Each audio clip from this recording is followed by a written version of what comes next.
We got a couple of new submissions this week, so stick around, let me know what you guys think. This tattoo was sent in by Alex up in Kamloops, British Columbia. I hope I'm pronouncing that right, Kamloops, up in Canada there. Now, he didn't want to reveal the name of the artist, but it was done at Life Inc. up there in Kamloops. You can check them out on Instagram, life.inc.tattoo on Instagram. Now, they had some pretty decent artists and a lot of versatility amongst their artists, and that's something that I really like to see in tattoo shops. So I would say overall, it's a really decent studio. Now, as for the tattoo, let's break it down.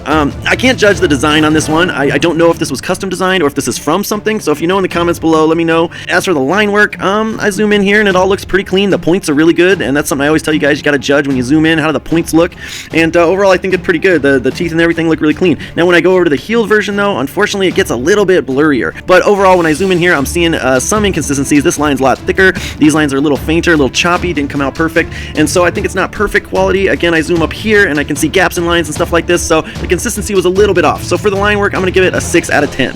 Now next up, I talk about the shading, and overall I think this turned out pretty good. It healed really nice. The black looks nice and black. There's a few white patches in there, but overall I can definitely tell the different gradations that they use. It fades from those shadows really nicely, and so I think they did a pretty good job there, and it healed good. So for the shading, I'm going to give it a 7.5 out of 10.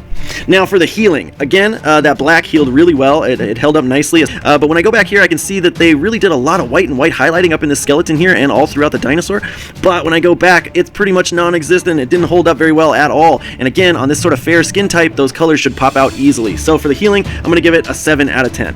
Now, overall, I got to give this tattoo a 7.5 out of 10. I think it's a decent quality tattoo. There's a few minor things that I'm nitpicking here, but I think pretty much anybody would be happy living with this quality of artwork, so I think the artist did a phenomenal job.